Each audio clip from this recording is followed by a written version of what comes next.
How big is your world?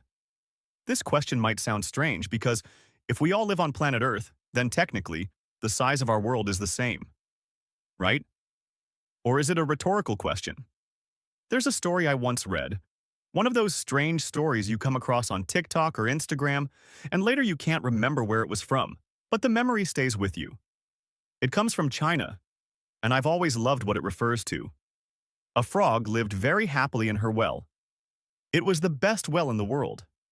She had water, insects came straight to her, and at night she would lift her gaze and see thousands of white dots lighting up her small well, turning it into the most magical place imaginable. Sitting on a small stone inside her well, the frog was convinced that there was no place more perfect than her own well. One day, a sea turtle peeked her head into the well and curiously asked the frog what she was doing there.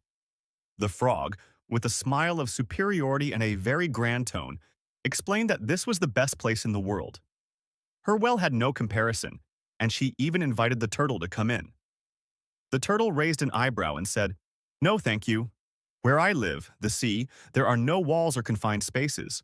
Where I live, the water has no end, and the sky paints it however it wishes. Why would I live in a well when the sea is infinite?" That's when the frog realized that maybe her well wasn't the best place in the world after all. That's how I often feel when I sit down to talk with friends, and even coworkers.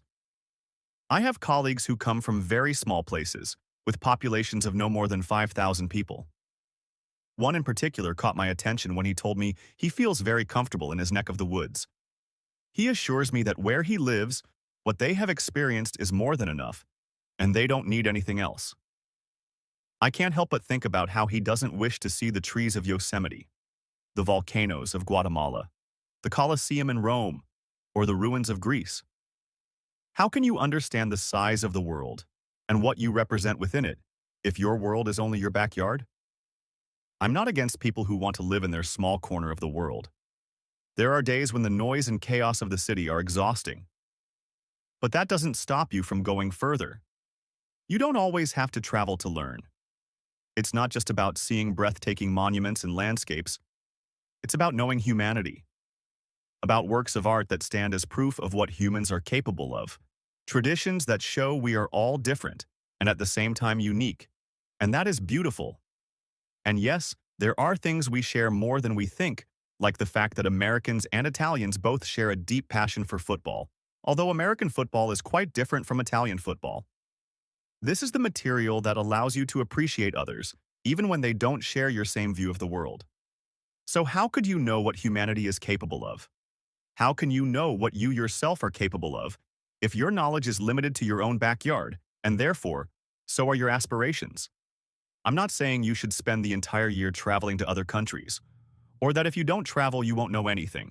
It's about getting to know your neighbor, your coworker, understanding their perspectives, diving deeper into their version of life, expanding your circle of friends, peeking into international fairs, exploring the legacies of other parts of the world.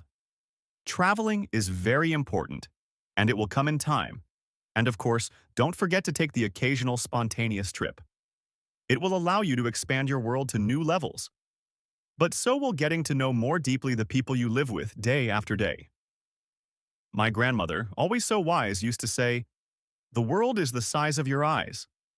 So I ask you again, how big is your world?